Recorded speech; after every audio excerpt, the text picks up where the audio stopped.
I was, very self-centered, thinking that everything was against me. This shame. So I went there. I was, that wasn't an original cab. They kidnapped me for 2 days. If tomorrow this would be the last day of my life, would I have taken the right decisions? Would I have been proud of the life that I've been living? In that moment when I keep talking to God, the fear was gone. I heard very, very clear a voice telling me you're gonna be okay.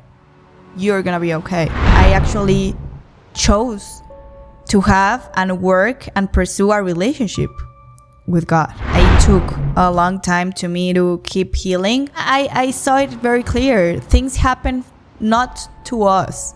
Things happen in life for us and so through us. So we can use what happened in order to keep impacting and transforming others. Part of my life purpose is being this safe space for others where I can enable them to improve their relationships within themselves, but with their teams, the world. It was about serving and being in this position for healing others as well.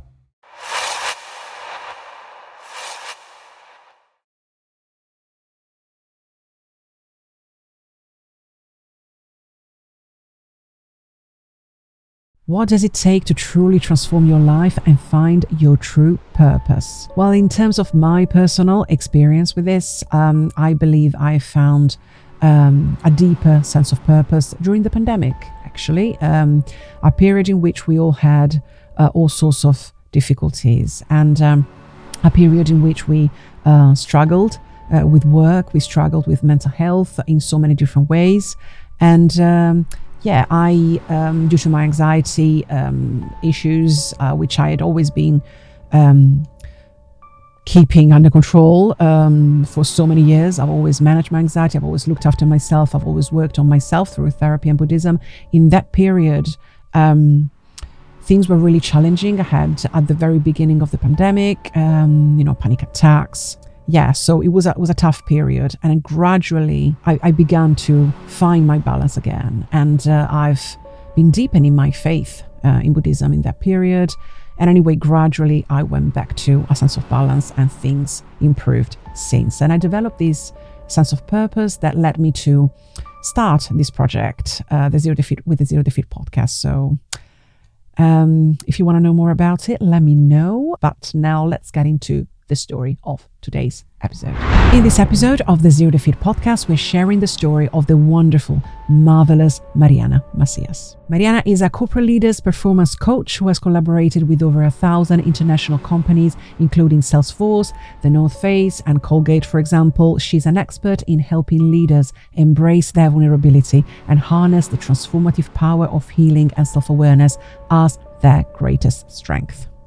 This is the story behind her choice to become a coach. It's the story of her journey of strength, courage, self-discovery, connection with spirituality, and her relationship with God, transformation, and healing. Throughout her journey, Mariana also had therapy as a support tool, but in her story, she focuses particularly on her spiritual awakening and her relationship with God, as this had a significant impact on her, and it was a great source of support for her. Mariana's story is one of profound growth and relentless determination to fulfill her potential. We explore how she transformed life's defining moments into a mission to uplift others. By the way, Mariana also joined me in another episode of the podcast in which she focuses particularly on her coaching, and she talks about the importance for corporate leaders of embracing vulnerability, healing, self-awareness, and how this can help them thrive with their teams. She's truly great. And as always, do not forget to subscribe, like, comment, engage.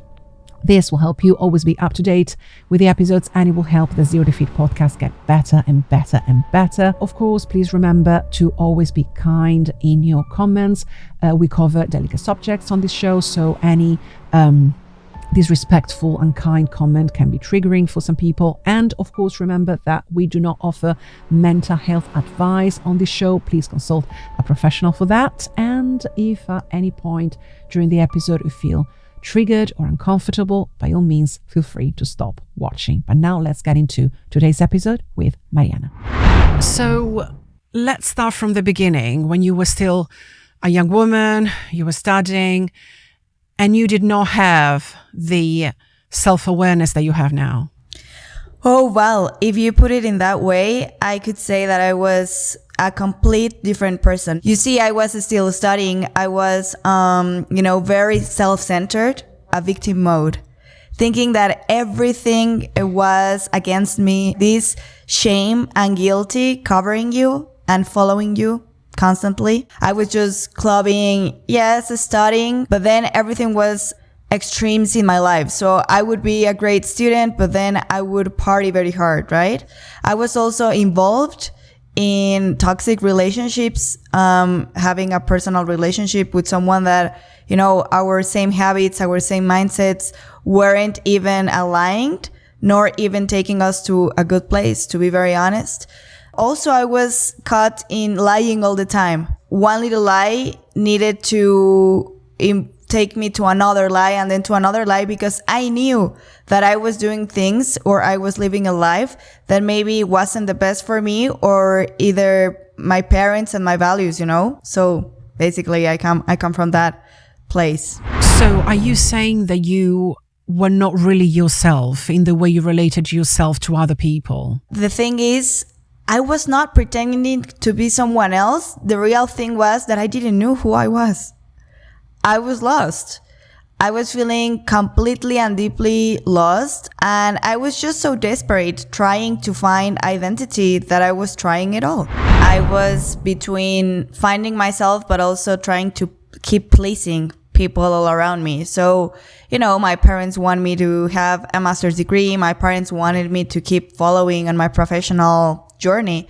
So basically also the choice of what I studied was based in saying, okay, this is what sounds the less terrible and also fun. So I chose marketing. And then I just went abroad to Boston to study my master degree, also in international marketing. I was just thinking like this as earning time, gaining time. I didn't even have a vision or visibility of what was next or possible for my life.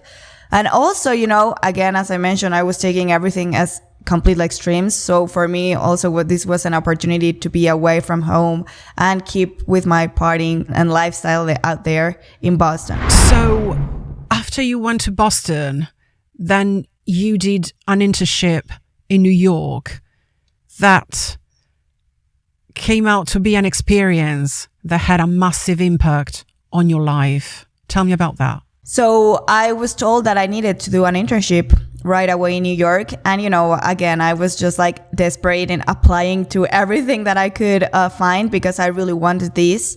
And also I wanted to be able to stay in New York. So I was just applying to every single job that I was seeing there, to be very honest. And suddenly, unexpectedly, this random company, hired me, which basically this was a human resources consulting company. And the person that was directly hiring me was a coach.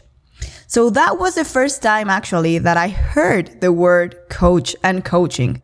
And then I was just like, oh, okay. I wasn't pumped, to be very honest. I wasn't even excited. I was just like, I need the job. So, okay, let's see. I could tell that again, this person, the coach, she was very excited about me, about my performance, but also she would see something that still I wasn't able to see about myself. So I went to New York, I started working with her, and then as I was doing her marketing strategy and I was able to help her with the sales and PR and all of that, she told me, well, so in terms of you getting more involved and understanding perfectly what's about the coaching, the experience itself and the service, you need to be coached. You need to live the experience. How are you going to sell something that you haven't even tried? It's funny how when you're living a life that it's not truly yours or that it's not even aligned to who you are, life, God, it's always putting you in the spaces that can help you going out from that. And at first, our natural reaction is just resist to that change. It's just saying like, what's wrong with the place where I'm right now? Even though you're miserable up there. And my first response was like, no, why? I'm good. Just explain me how it works. Maybe I can shadow you in some of your sessions, but my life is great. I don't need a coach and I don't need coaching at all. Thank you so much for the offer. And she was like, well, I'm not asking you. You're going to be coached because you need to know the process. And by the way, that's one of the first misconceptions. People think that coaching is only for people that are lost or have a bad life. And that's not true.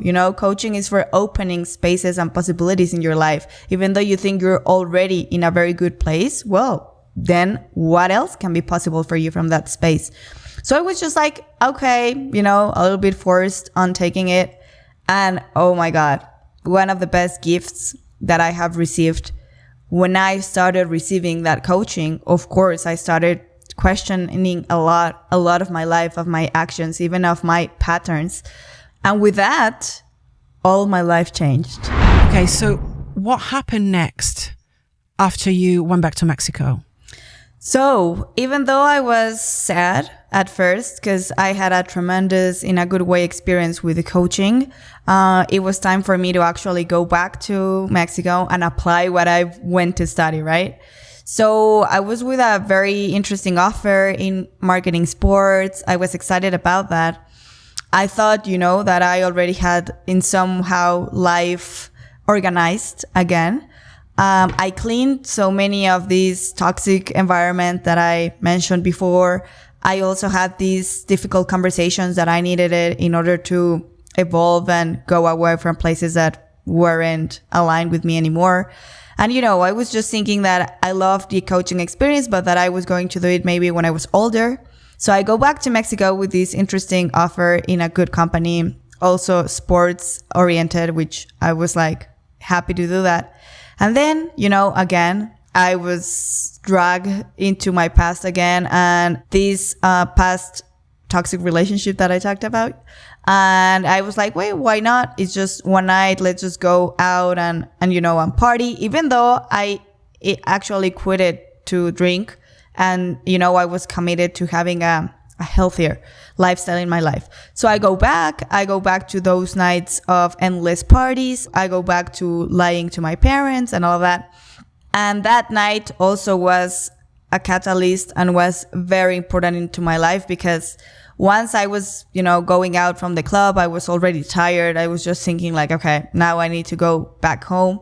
I just had a fight, with this person and he chose us to leave. And while I was there waiting for what I thought it was an Uber, someone just came and grabbed me and say, hey, my taxi is there. Like my cab is there. You look like you want to desperately go away. Like I can take you home. I'm a legit cab and that's my car. So I saw it. I saw it was, all branded as a taxi. So I was like, yeah, why not? My Uber is taking so long. So I went there.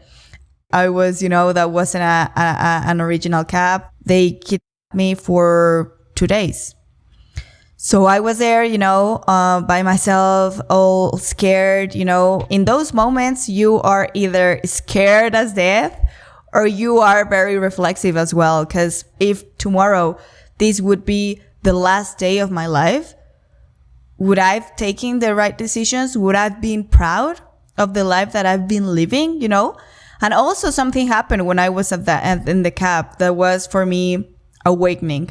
And I truly, truly think that this was, again, a divine intervention. You see, Val, I was not a believer in that moment, but I was just someone that, born and raised, Catholic, I knew God existence, but I wasn't, and I never ever experienced a relationship with him. But I was starting to get into a panic attack, And then I'm not kidding you, in that moment when I keep talking to God, and I was just like, hey, help me, just give me this serenity, just give me something. I promise you that in that moment, the fear was gone. I stopped feeling that anxiety inside of me. I promise you, I heard very, very clear a voice telling me you're going to be okay. You're going to be okay. And you'll do great things after this. So in that moment, I can tell you that, oh my God, the definition of surrender, you just surrender to life, to God, to something higher. Well, I promise that I experimented that. I truly believe that in that moment, I was just like, hey, listen, this is not my will anymore. I'm not just gonna even fight, I'm just gonna release all of that fear, release all of that stress and negativity. and I'm just going to be here. And if I have to go, well, I'll go. And otherwise, I know that I'll be okay, because that's a promise I heard and I choose to believe it. I know I'm going to be okay. And then they took me to several ATMs to keep taking money away. Even they were scared and shocked, because I stopped yelling. I stopped crying. I was just in peace and waiting for me to be okay. That serenity or that peace or everything that I was just representing put them in a very angry state of mind. And they reacted in a very aggressive way. They, hit me and suddenly, at first that was something good, because then they thought that I was dead. They put me there at some point in the street. You told me that you even tried to talk to that guy who took you away with him, from human being to human being, asking him, if I were a member of your family, what would you do? Yeah. Actually, that part is also very relevant, because when I'm telling you that I was surrender, and in that moment I felt something bigger than me, and the guidance of something bigger, I promise you that I was just hey, God, give me the words, give me the resources. How can I talk to this person? So I was also praying over that. And suddenly, I'm not kidding you, this wasn't me. I would never ever say this or ask this where I was that scared. But I promise you that in that moment, something makes sense to me. And when they switched the focus not only on taking my money away, but for example, in this moment, he suddenly grabbed my leg. In that moment, yes, suddenly this question popped out, and I was hey, listen, just look at me, and what would you feel, or what would you think if someone out there was doing this exact thing to your sister, to the ladies in your family, to your daughter? And I again, that single question or that single moment of conversation that I had with him was the moment that led that situation into completely switch, or again, I triggered something in him, and he completely turned the page into having this, desire into anger. So that's when actually the next day somebody found me, because I was just there laying out there. So they found me, and the only thing that I could say to these persons, and by the way, this is something that I haven't even remembered yet, but this is a story doctors tell, and the story actually that family that found me keep telling, and that I was only repeating one phone number, and that was my mom's phone number. And by the way, I never ever memorized telephones. Nowadays it's so, who memorizes telephones numbers, right? So yeah, that was the only thing that I was constantly repeating, a phone number. And when they called, it was my mom's. Of course, she was already looking for me. And this family were able to tell them where I was, all of that. And then my mom came and took me immediately to the hospital. And that was me, that was the part that I remember when I opened my eyes and I was at the hospital. And I was just wow, I'm okay, Yes, I had a lot of, bruises and a lot of pain in my body. But after all of that, I was alive and I was okay.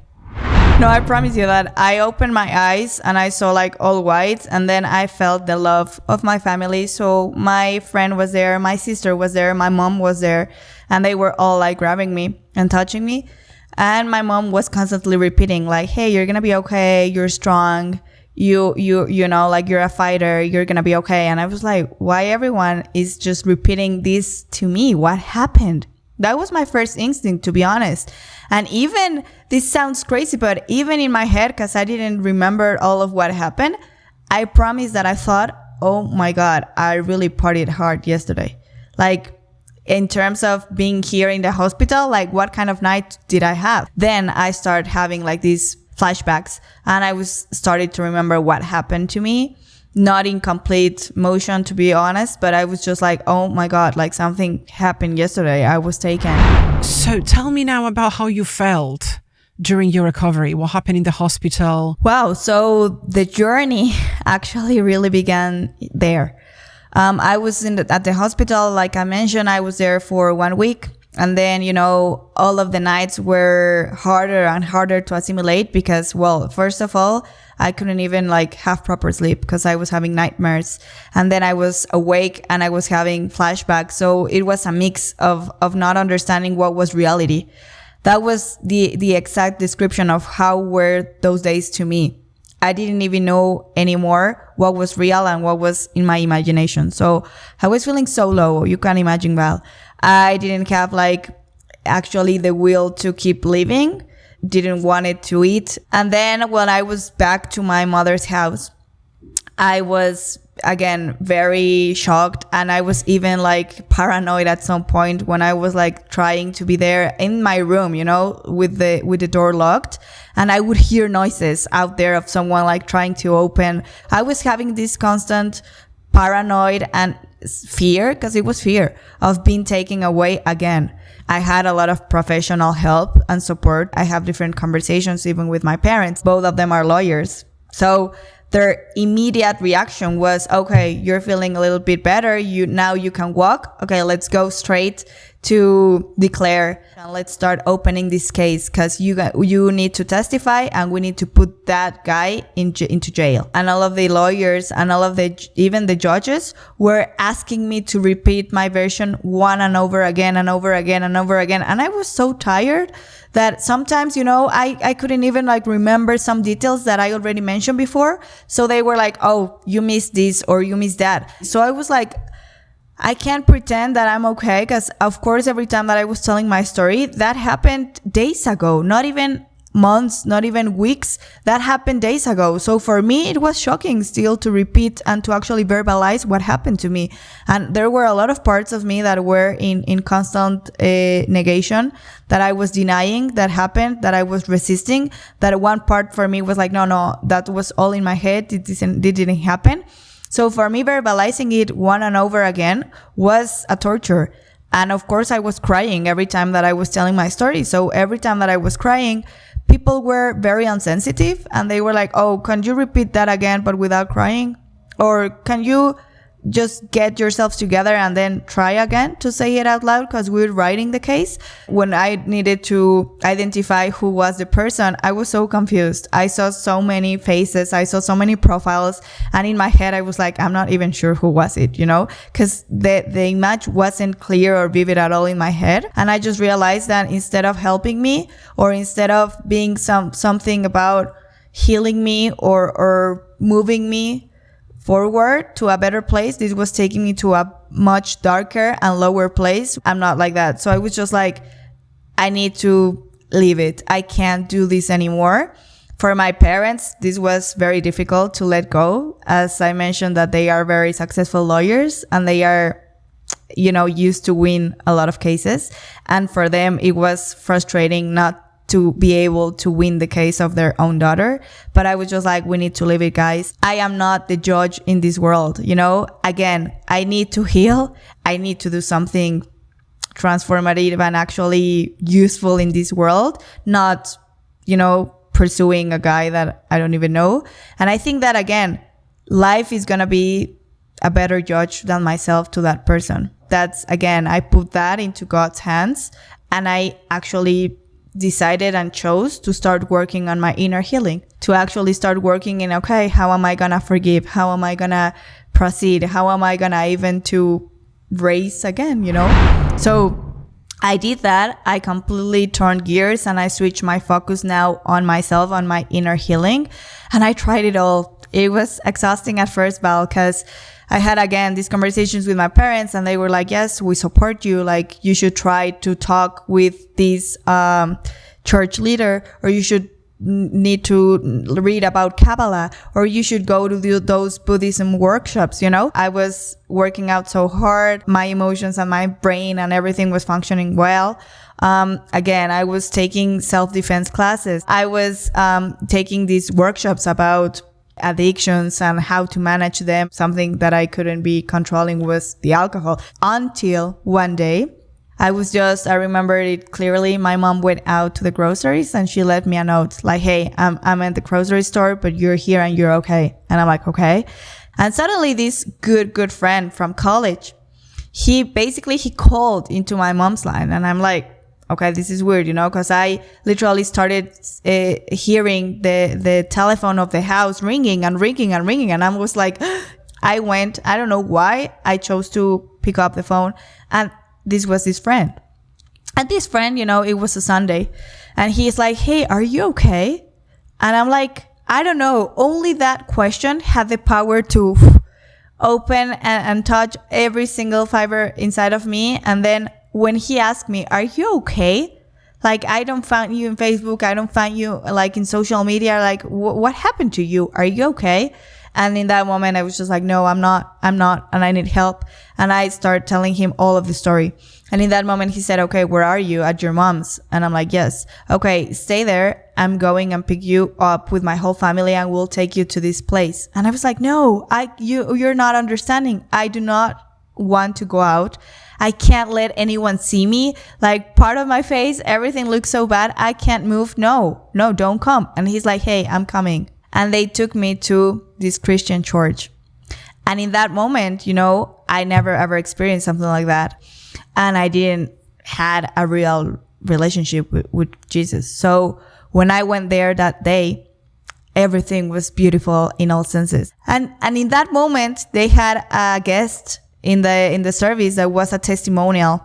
And the testimonial was a story that Val was the same as mine. So all of the talk, I thought it was literally dedicated and personalized to me. So in that moment, I took the choice. For me was like immediate to become a Christian and actually follow Jesus and get to know him more, because I didn't even know who he was. I'm not religious in any way. I actually chose to have and work and pursue a relationship with God. I'm just committed to knowing him more and feel connected with him. So yeah, that's something that helped me through all of my inner healing. Of course, among other tools and resources, right? Like, of course, my sessions with the therapist and coaching for sure. So instead of saying that you converted to Christianity, one might say that you started experiencing on a deeper level your connection, your relationship with God. 100%. That was it. It was a decision that day that makes sense to me, and that I was saying yes to the Lord, saying, yes, I want to know you more. Yes, I want to be your daughter. Yes, I want to live a life with you on it. That was the day that actually I gave my yes to the Lord. Wow. I've been a Buddhist for 17 years. And the most important thing is that you find that space where you can really feel safe and connect to other people who can get you, who've gone through what you've gone through. Feed your soul. It's feeding your soul. Yeah, spiritual practices are the way. Oh, yeah. As far as I'm concerned, anyway. So you told me that you went back to the life coach who was your mentor during the internship. After that, you gave her a call. What happened? Yeah, for me, again, I was just like, I do not know what to do next with my life, even though I was working and it took a long time to me to keep healing. I still believe that I'm still in the healing process. You never finish. But I was like, okay, now I need some guidance. And then I remembered Lois, my New York former boss, which was this coach that I told you about. So I called her and I'm like, hey, Lois, this happened to me. And she was like, oh, no, you can't stop right now. So what's going to be the choice? Like, take this into the next level. I think you do have a gift. So do the certification. And I'm like, but I don't know if I want to be a coach. And she was like, no. Well, then what's the worst scenario? You do the certification and then you have more tools, Other thing that she proposed me was like, write your story. I said, okay, why not? So I enrolled to the certification, but now I had another problem, right? The certification was pricey And in that moment, well, I was not working. I was just in my healing space, living again at my mom's. So I just sat again with my parents, and I talked to them, and I told them, listen, now I know what I want, and I want to be a coach. And my parents, both of them, were very confused, and then they said, Mariana, I don't think this is the next stage for you, because you're not asking us for $10. You're asking us for a big investment again on your education, which is good. But girl, you already had a master's degree. We already give that to you. And that's the last thing, for us to provide. And I was like, okay. And yeah, so that they basically told me, we don't think that's a good idea for you to do right now. And we're not investing in you right now in that. So you should just keep it slower and go back to work. So for me, that was kind of disappointment, but I was like, I still need to do it. So I keep looking for these schools, into the coaching schools, until I got into one, and I went there and talked with the principal, and I told her my story. And then I said, listen, I will work and I'll do freelancing and I'll do all of that. And I am committed to pay you this certification, but I can't do it right now, like in a only one payment. So what are the options for me and for my situation? And then she said, well, your story is amazing. You would be one of the, if not the youngest person taking this certification, which also that excites us. So yes, I'm opening the door. I'm trusting you, and you have a whole year for paying us back, because the certification was for a whole year. And then I said, deal. So I started freelancing as a marketing agency. I started doing marketing strategies, digital strategies, all of that, and having a lot of clients. And within the 3 months of certification, you're allowed to coach. So I did my numbers, and I said, okay, if I got more than 10 clients, then I'll be doing this money plus my marketing thing. Then I'm able to pay the certification month by month, right? And I did that. I always found the ways. I was very excited and committed on doing it. You'll find the ways. People will get to you. You will attract the opportunities, the persons, the situations that you need in order to keep growing or advancing in your purpose. And also, while I was doing the certification, at first I wasn't convinced that this was for me or that I wanted to be a coach. But then through the process, I was just like, wow, how am I gonna not share this with the world? And then I saw it very clear. Things happen not to us. Things happen in life for us, and so through us. So we can use what happened in order to keep impacting and transforming others. So I do consider that part of my life purpose is being this safe space for others, where I can help them, enable them to improve their relationships within themselves, but with their teams, the world. When I thought this was about me, then I realized that no, it was about serving and being in this position for healing others as well.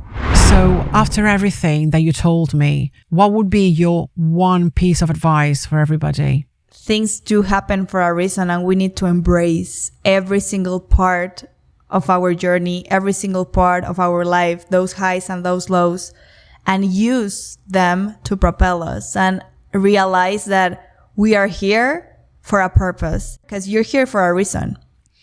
Amazing. Thank you. Thank you so much, Mariana, for being with us. Thank you, Val. Okay, guys, so this was Mariana's story. I hope you felt inspired by it. And you can find Mariana's links in the episode description down below. And of course, do not forget to subscribe, like, comment, engage, follow us on Instagram and TikTok. And I have finished for today. And I wish you an amazing, wonderful rest of your day, guys. And remember that our problems do not define us.